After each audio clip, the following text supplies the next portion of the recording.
24 verse 1 says, I will bless the Lord at all times. His praise shall continuously be in my mouth.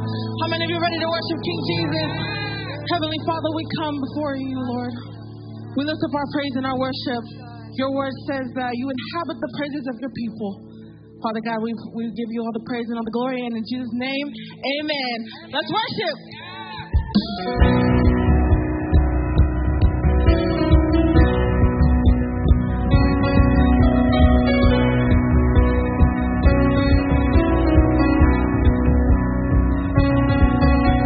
Wandering through the night, wanting a place to hide,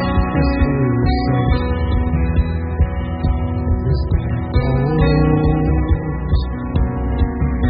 Oh, I try with all my might, but I just carry with the fire of the spirit, yeah, of that mind. Just when I ran out of road, I met a man I didn't know. He told me that I was not alone. He picked me up, he turned me around, he placed my feet on solid ground. I thank the Master, I thank the Savior, because he healed my heart, he changed my name, forever free. I thank the Master, I thank the Savior, I thank God.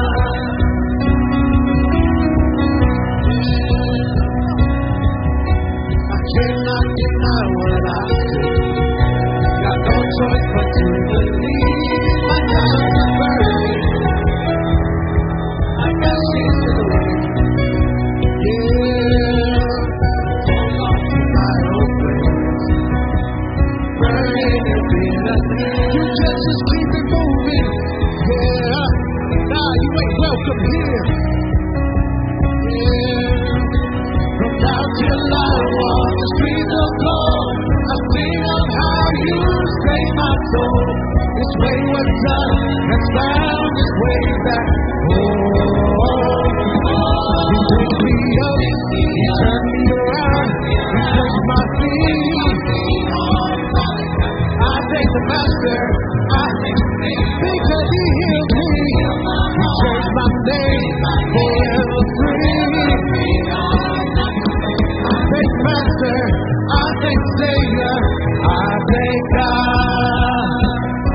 Father, we just want to thank you. Yeah, we just want to thank you.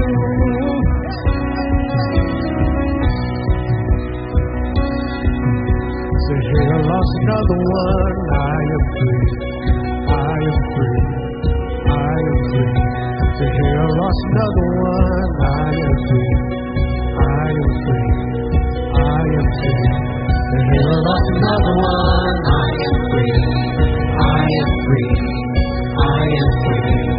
Hey, I lost another one. I am free. I am free. I am free. Hey, I lost another one. I am free. I am free. I am free. I am free. I lost another one. I am free. I am free. Yeah. You picked me up. You turned me around. You placed my feet on solid ground. I thank the Master, because he healed me. He changed my name, forever free. I thank the Master, I thank the Savior, I thank God. Specialize in resurrecting dead things from the ashes. I'm out of that grave. Said it's healing in the morning. In every word that you say, you're a man of your word. Yeah, and you mean what you say. Yeah. So get up, get up, get up, get up out of that grave. Get up, get up, get up, get up out of that grave. Get up, get up, get up, get up out of that grave. Get up, get up, get up, get up out of that grave. You sing. Get up, get up, get up, get up out of that grave. Get up, get up, get up, get up out of that grave. You can't stay there. Yeah.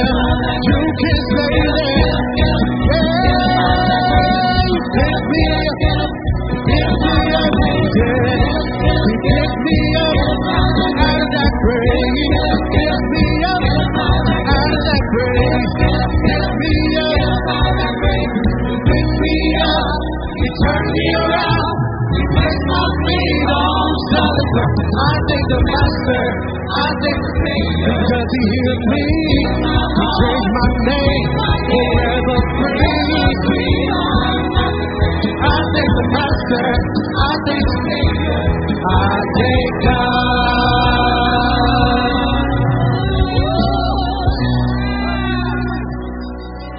Hallelujah, hallelujah, hallelujah. Hallelujah, family. Jesus. Thank you, Father, for your presence and your faithfulness today. We thank you, Father. We thank your mighty name on today. We welcome your Spirit into this house. Enter in and do what only you can do, O Lord. Hallelujah. Hallelujah.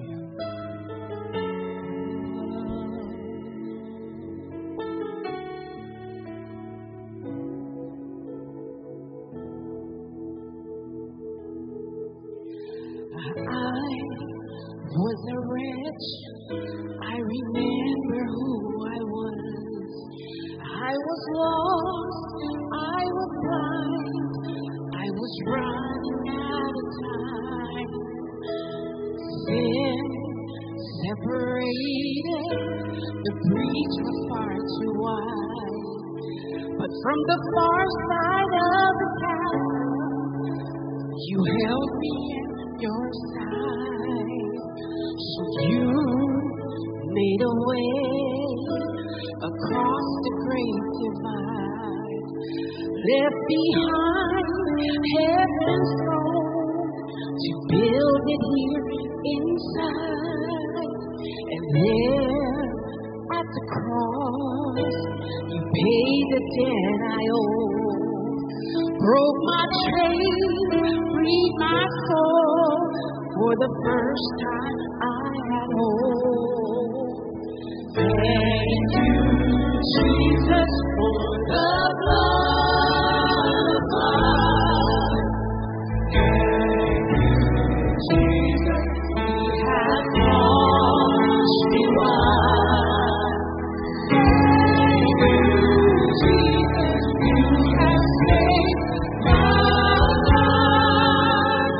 Brought me from the darkness into glorious light.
Samoa City USA.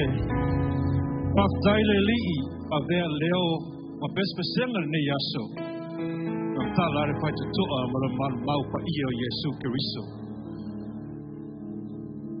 Ia pe oire li'i. Amen and amen. Thank you, worship team.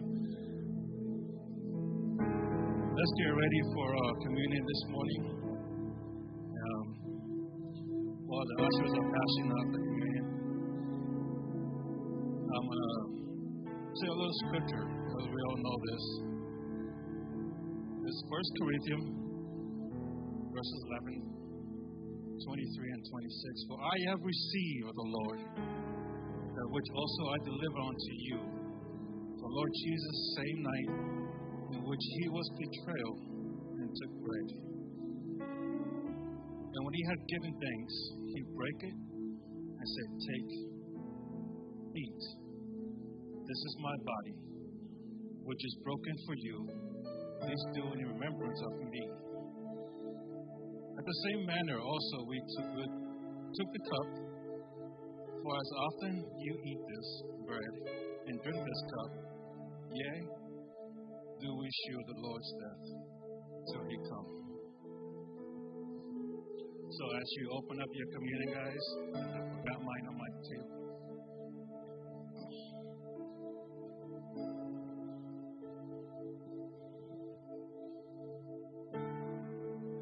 Is everybody ready?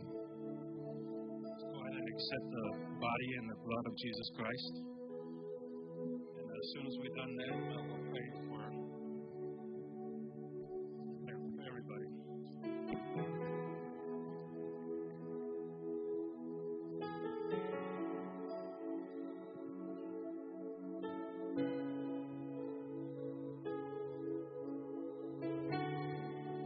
Le tua le mātou tamba pa iai. O mātou sa ungi e wanga ia lau tino ma lau toto e ala i re sakarameta pa ia.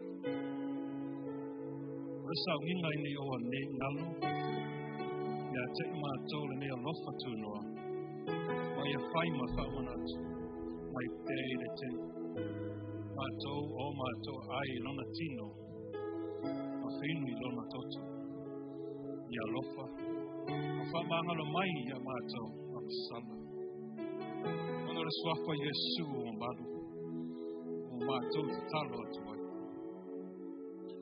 Holy God, our Heavenly Father, we are prepared for a take of your body and your blood through the Holy Sacrament.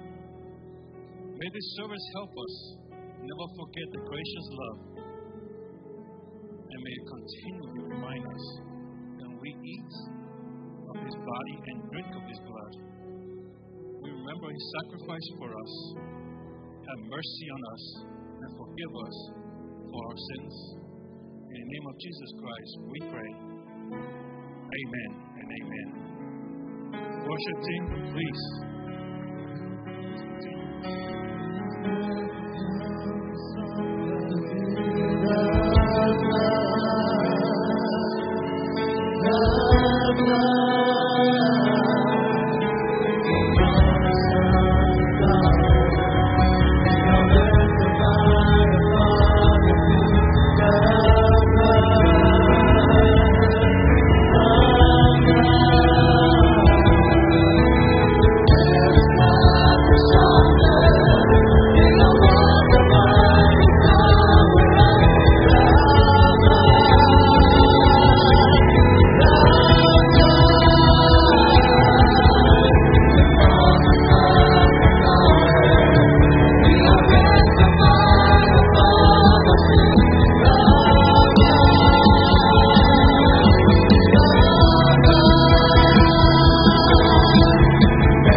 Worship this afternoon. We pray that it has been a sweet aroma unto your throne, Father God. I pray for everyone in here, Lord. I don't know what they came in with, but I pray that they leave it at the foot of the cross this afternoon. They not leave the same way they came in, Father God. I call on the Holy Spirit to move within our service this afternoon. Cover us with your precious blood, Lord Jesus. We ask all these things in your precious holy name. Amen and amen. Amen. Can we give a shout out to King Jesus really quick? Oh, come on, somebody. You can do better than that. Thank you, praise team. You guys are amazing. All right, family, go ahead and be seated. Greet somebody around you. Let them know they look good in the house. They sounded great during service. What key were they singing? Was that the off key? The off key? Yeah, that's my key too. All right. We want to welcome any visitors in the house today. Maybe you came with a family member. Maybe you came with a friend. Whatever the case may be, we humbly welcome you. And we want to make sure that this is not the only Sunday we see you. We have a growth tracks. It's literally our membership class. There you will learn who we are as a church, what our vision is, and just get you plugged in and get connected with your people. Amen? Amen. All right. Let's get ready to give, family.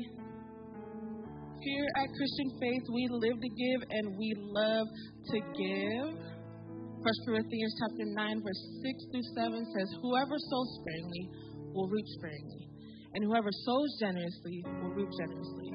Each of you should give what you have decided in your heart to give, not reluctantly or under compulsion, for God loves a cheerful giver. Amen? All right. When Paul talks about sowing and reaping, he's not just talking about money, right? He's talking about the posture of our hearts.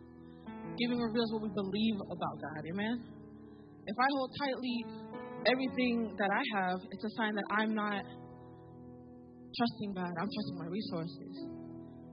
But when I give cheerfully, I'm declaring that God is my provider. Amen? Not my savings account, not my bank account, not how much I get every 2 weeks.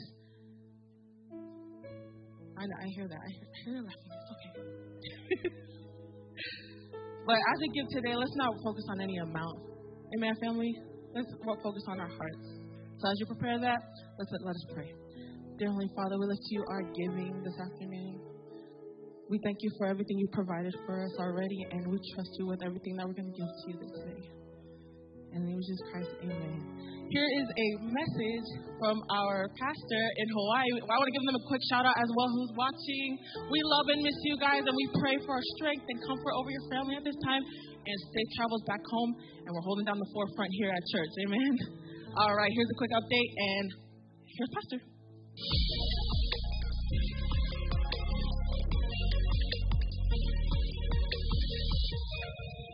Before we jump into what's coming up this summer, parents, today is the last day to register your student for youth camp. This is such a powerful opportunity for students to get away, encounter God, build amazing friendships, and come back with their lives totally changed. So whether you're registering or sponsoring, scan that QR code right now. And hey, speaking of summer, we're launching Summer Nights at CS. That is a 4-week focus group season designed to help you grow. So you'll be able to jump into groups like Celebrate Recovery, Marriage, Parenting, Finance, or Transform groups. They're all designed to help you grow in these areas of your life. And while you're in groups, your kids are going to have an amazing summer experience of their own at Summer Blast. They are going to have fun with outdoor activities, inflatables, movie nights, fun teaching, build night with Legos and Magnetiles. Oh my goodness, it's going to be a blast at church. So bring the whole family, make Wednesday night count, and scan that QR code to register for Summer Nights at CF. And that leads us right into one of the biggest weeks of the summer for our kids, VBS. From August 4th through 7th, your kids are invited on an epic journey where they will discover what it means to follow Jesus. There will be high-energy worship, engaging Bible stories, fun games, team challenges, creative crafts, new friendships, and a whole lot of laughter. So make sure to scan the QR code, get them registered, and make sure this is a summer they will never forget. And as we get ready for Freedom Sunday, check out this video and get excited for what God is going to do. This Freedom Sunday, America turns 250. And this June 28th, we're bringing the celebration to church, the worship, the gratitude, the freedom we still get to celebrate. We give thanks for our nation's story, but our greatest celebration is the freedom we have in Christ.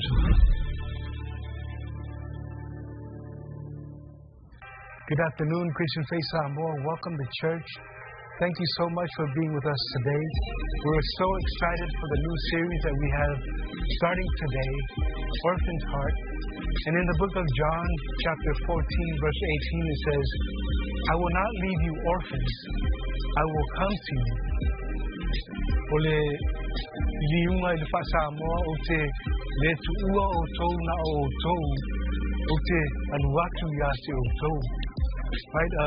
Jesus is encouraging us and comforting us, letting us know that He will never leave us as orphans.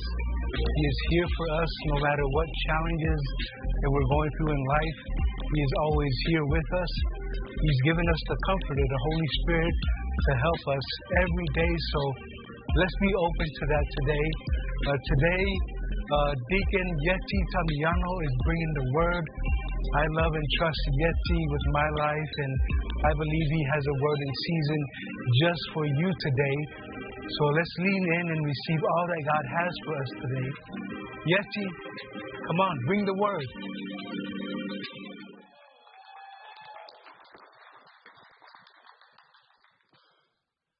Pastor said he just trusted me with his life. That's a tall order. Praise God. I want to welcome all our first-time visitors online and here in the house of the Lord. And those of you that have been walking with God for 100 and something years old. Did I drop something? I hope this stage not giving out on me. Let's bow our heads. I want to bless the word of God. Father, we are depending on you, Holy Spirit, to open our spiritual minds, our eyes, our hearts, our souls to receive all that you have in store for us, Father God. And we ask that your will be done in our hearts today in Jesus' mighty name. And everybody say, amen. Well, I get to run the first. We're going to call this a marathon, okay? So I get to run the first lap, so to speak. And we're going to be dealing with orphan hearts. But my title for today is The Mind Justifies What the Heart Has Chosen. Amen. In Proverbs 14:23, it talks about that wisdom reposes in the heart of the discerning, meaning it rests peacefully in our hearts. Wisdom, right? The Bible talks about that when God created heaven and earth, that wisdom was there present. Amen? And that those who desire God, fear of the Lord is the beginning of wisdom. Amen? So we're going to jump right into our study or our sermon here today.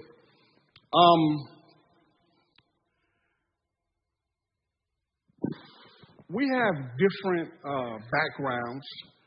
We have those that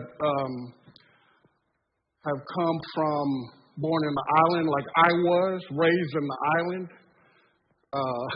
Those of you are born in America, we have a totally different perspective on how to deal with issues, right?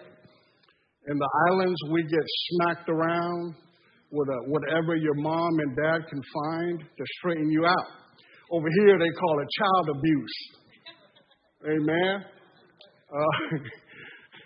But what we want to talk about are unresolved issues in our hearts, right? We all have different things that we're challenged with each and every day. And those issues, if it's unresolved, we leave home and we get married, we take them into our families, right?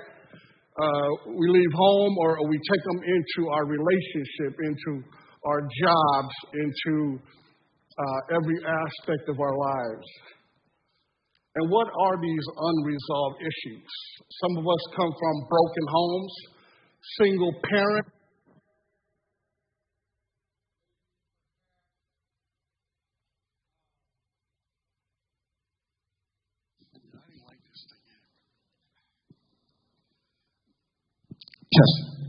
Maybe perhaps we lost a loved one, or somebody left our lives, and we have a different relationship with, we have a different way of dealing.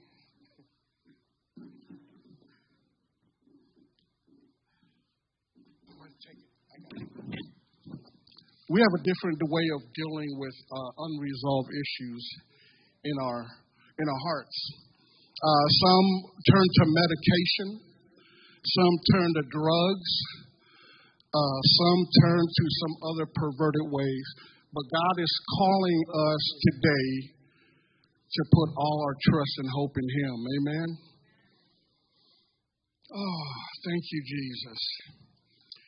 Proverbs 4:23 talks about guarding our heart above all else, for it determines the destiny of our lives. Amen. The question for us today is, what is determining your steps, your next move, your next decision that you're going to make concerning your relationship with one another? John 14:18 said that I will never leave you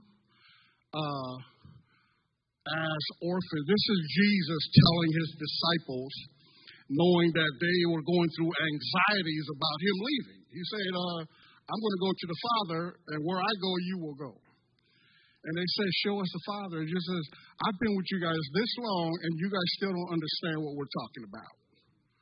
Amen.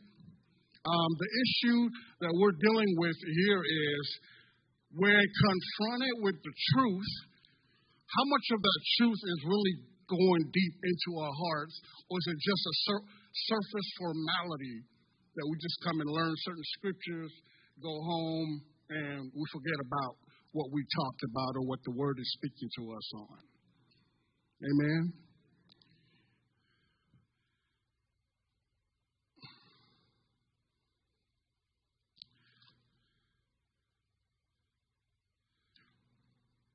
Oftentimes, our pain and disappointments are experienced in our relationships with one another. The ones we love and we relate to. They hurt us. They break our hearts, or they disappoint us. Amen. They don't live up to our expectations. And they are our greatest and deepest pain sometimes, the people that we're related to or in relationship with. At the same time, our greatest joy and fulfillment comes through those relationships. Right? So what do? Human relationships are essential, but are limited. Amen? I don't base my joy on my wife or my happiness on my job or any other relationship. I base my joy and my happiness on my relationship with Jesus Christ. Amen? If you're basing your joy, your happiness on what you possess, like a car or your girlfriend, boyfriend, you're going to be disappointed. I'm going to tell you that right now, up front. We're going to always disappoint one another. Amen? That's the gospel truth. But God talks about, that He will never leave us nor forsake us. Amen? He's always faithful. So we must be careful not to put unrealistic expectations on one another. Okay? Don't expect somebody to fulfill your heart's desire or your heart's dreams. Okay? Only God can do that. Psalms 34:18. The Lord is near to the brokenhearted and saved the crushed in spirit. He knows your deepest pain, your deepest sorrow, your deepest needs, your wants. Amen. So we've been created with three parts to a human being. We got our bodies, our soul, and our spirit. So we deal with our body. We allow our interests with our physical material world. We use our five senses, which is our sight, smell, hearing, taste, and touch. That's how we relate to the physical world. Our soul, our psyche, is encompassed with our personality, rationality, our memory, and our intellect. And then finally, our heart, our spirit, our inner self. This is the part that connects us to have a relationship with God through our non-material senses like faith, hope, and prayer language.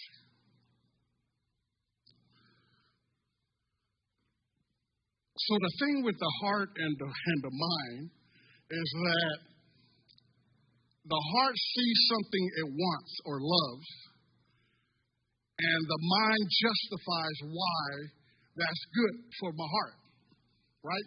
Say like, for instance, you see a guy, ladies, single ladies, verify that. You see a guy and you fall in love, and it's like, what is that feeling I'm having right now? That's your heart. That's desiring, or even the guy. You see a beautiful lady, your heart starts desiring, right? And your heart has to justify, how should I captivate or even have relationship with this individual? So we start bringing up excuses and making rational thoughts so that we can have a relationship with that individual. The Bible talks about that our spirit is, our heart and our spirit is the most deceiving of all things. And that we need to bring it under subjection of the Holy Spirit. Amen? So we're going to break this down. We're going to go through these scriptures. Ian, can you put up Matthew 5? Is it up there?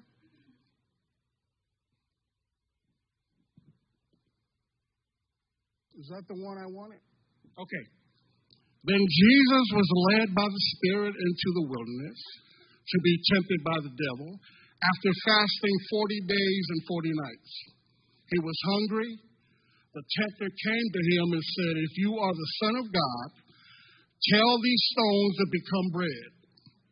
Jesus answered, "It is written, man shall not live on bread alone, but on every word that comes from the mouth of God." So, what we notice here is that Jesus was fasting and he was hungry. So the first thing that the enemy tries to get us with is that our deepest desire when we're fasting is that we are going to be tempted to eat something. Amen? And that's what the devil does. And then Jesus, it is written, man shall not live by bread alone, but on every word that comes from the mouth of God. Then the devil took him to the holy city and had him stand on the highest point of the temple. "If you are the Son of God," he said, "throw yourself down, for it is written, he will command his angels concerning you, and they will lift you up in their hands, so that you will not strike your foot against a stone."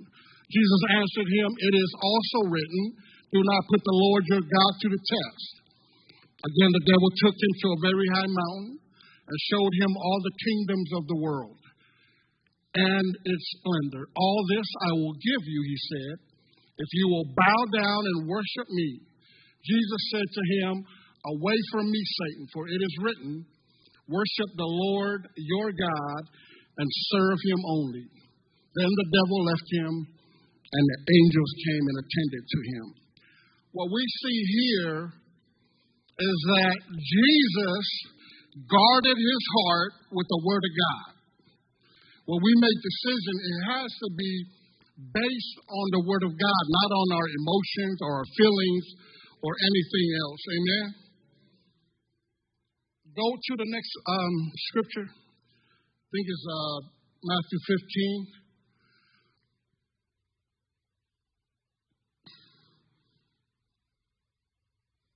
Now, when Jesus saw the crowds, he went up on a mountainside and sat down. His disciples came to him, and he began to teach them. He said, blessed are the poor in spirit, for theirs is the kingdom of heaven. Blessed are those who mourn, for they will be comforted. Blessed are the meek, for they will inherit the earth. Blessed are those who hunger, for they who hunger and thirst for righteousness, for they will be filled. Blessed are the merciful, for they will be shown mercy. Blessed are the pure in heart, for they will see God. Blessed are the peacemakers, for they will be called children of God.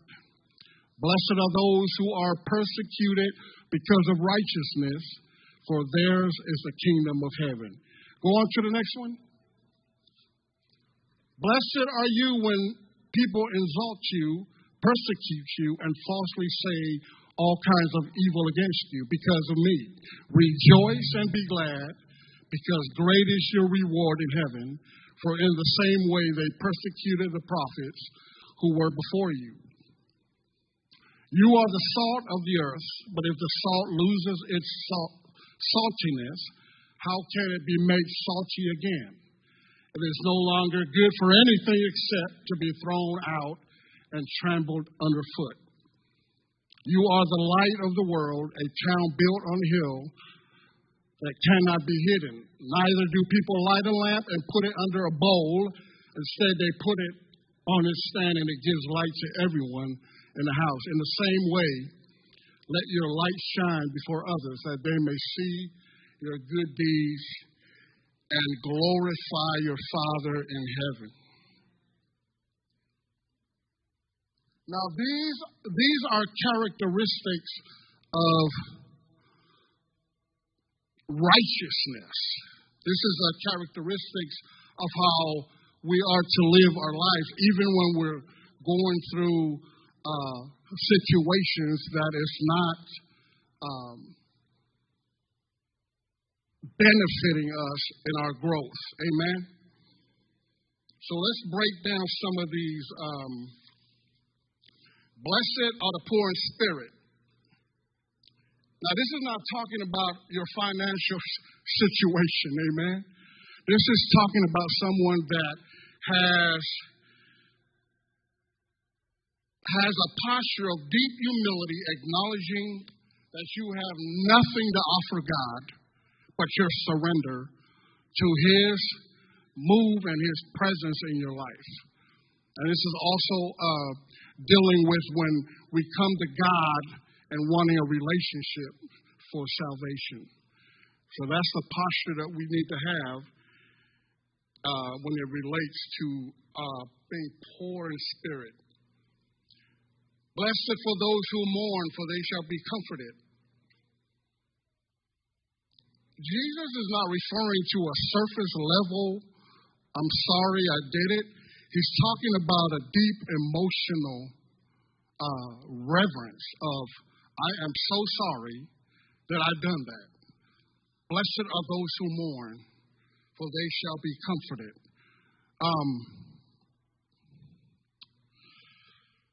It's not easy losing a loved one. When my mother passed away, it was years back, I came to a point in my life where, you know what? I've been going to church because of Mom. I've been doing all these church things because of Mom. So when Mom passed, I say, I'm not going to go to church no more. I don't need God. I don't need, that kind of relationship in my life. So I went and did my own thing. I became rebellious. I became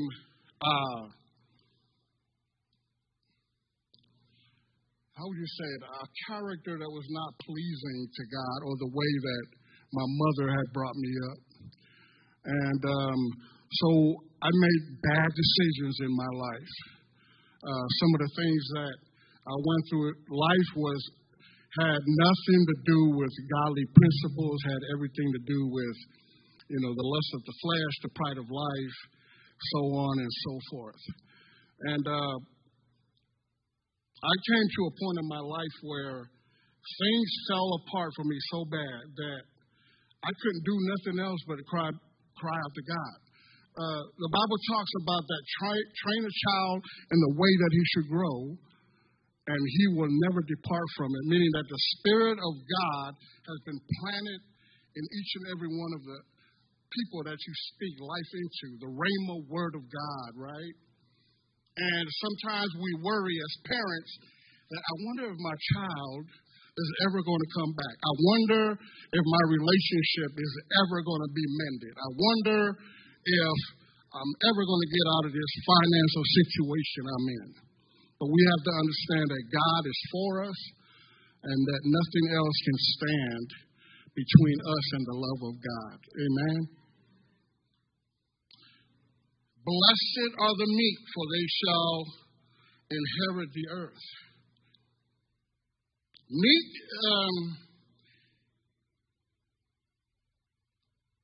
is an interesting word. It's the Greek word for meek is called praeus. In the Greek meaning has a much different connotation than our modern English word for it.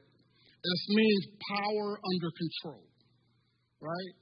And the ancient Greek used praeus as to describe a powerful, wild war horse that has been finally been trained and disciplined.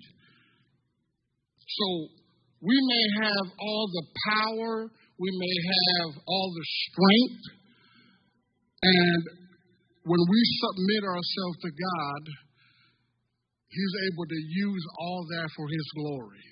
Amen. We call them gentle giants. When we see a person with a big physique, and they're very gentle, they're very soft in their nature.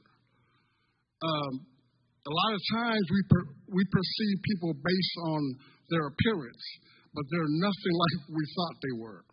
Amen. We never think that this big guy is going to be nice and gentle. It's like having a bull in a china shop. Like you're like, be careful, you're going to break something. But the power that's under God's control is manageable when we submit our lives to Him.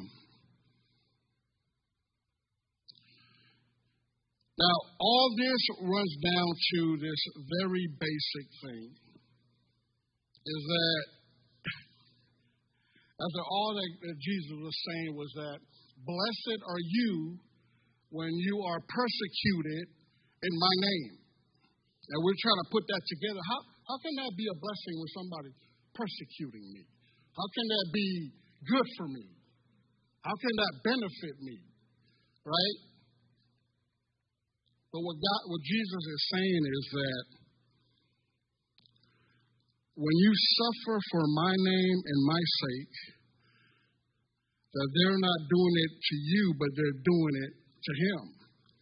That God gets the glory when we suffer for His name.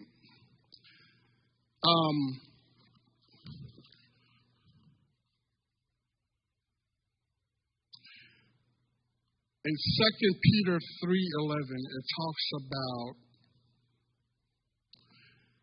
the end of all things. And Peter asked the question, since everything will be destroyed in this way, what kind of people are we going to be? How should we then live life on earth? Knowing that the end is coming, knowing that everything is going to be destroyed by fire, be destroyed by circumstances in our life. How are we going to act? Do we continue to trust in God? Or do we continue to pursue the things that we want?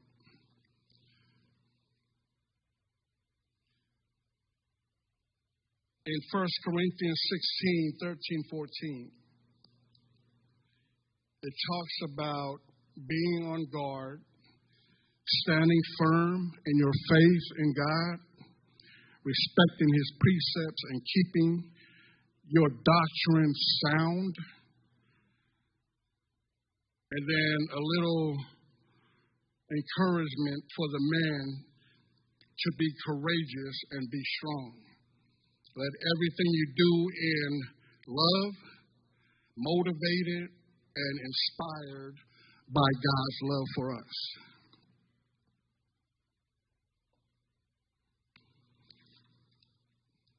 So, as we continue to walk out our lives according to the will of God, it talks about that relationship is important. It's going to hurt. It's going to be a painful journey sometimes. But we have to trust in God that He is going to do everything. The Bible says that all things work together for the good of those who love God. Jesus gave a good encouragement. It says that when you are in relationship, that you are to treat each other and love one another as I have loved my Father. When you see me, you've seen the Father. The things that I do not do on my own. I do it on behalf of the Father.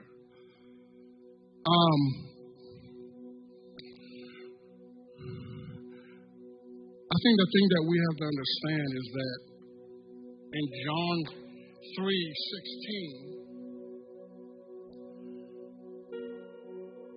it talks about, for God so loved the world. That word so puts an emphasis on the love that He has for each and every one of us. For God so loved you that He gave His only begotten Son, that whosoever believeth in Him should not perish but have everlasting life. And then how much do we love God? Do we so love God back that we will be obedient to His word? Each and every one of us here has a situation in life, and you're about to make a life-changing decision. And the question is, does that involve God? Does that involve God's calling in your life? And I think when we look at what He's done for us, all the hurts that we go through in life, it does not measure up to the love that God has for each and every one of us.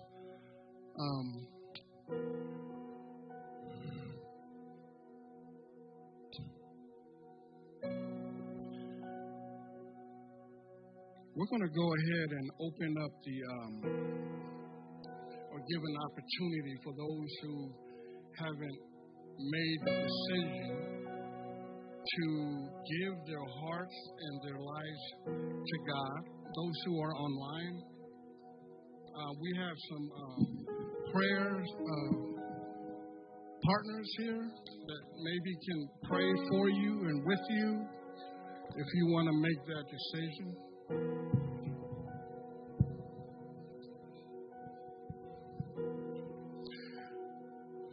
Heavenly Father, we just want to give you honor, glory, and praise for your word. Let it be known, Lord God,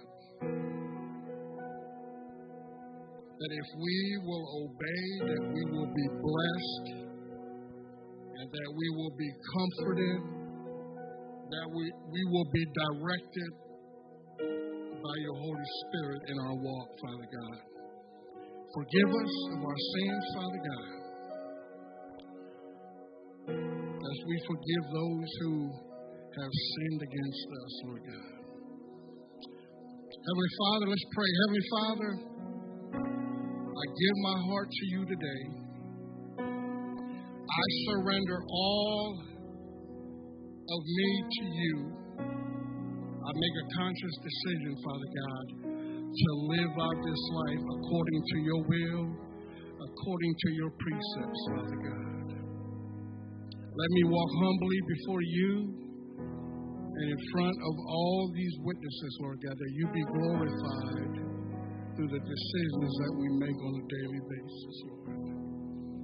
And as we leave here today, Father God, that you would lead and guide us, that you put a hedge of protection around each and every one of us. Let's go ahead and stand up, please. And we we'll have the worship team bring the worship on and be part of worshiping God in Jesus' mighty name.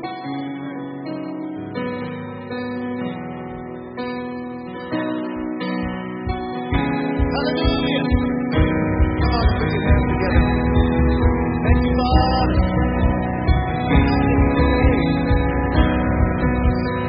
Come on. Lost another one.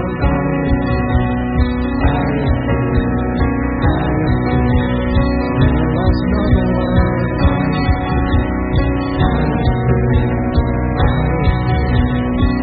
Lost another one. I am free. I am free. I am free. There lost another one. I am free. I am free. I am free.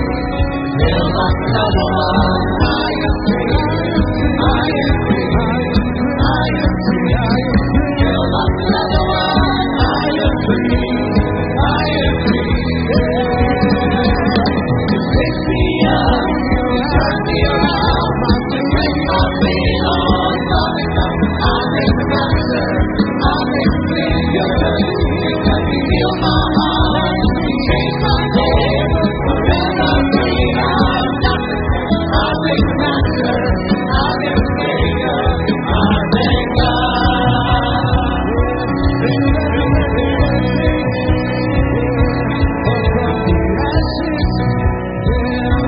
Up out of that grave.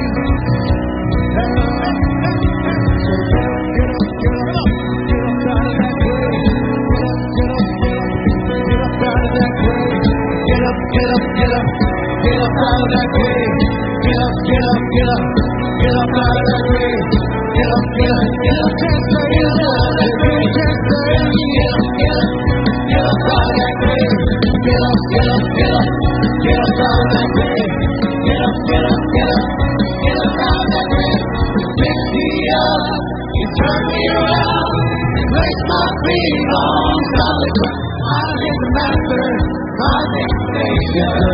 Because He healed my heart, He changed my name. Forever free, I'll take the master, I'll take the Savior. I'll take God. Hallelujah, thank you, family.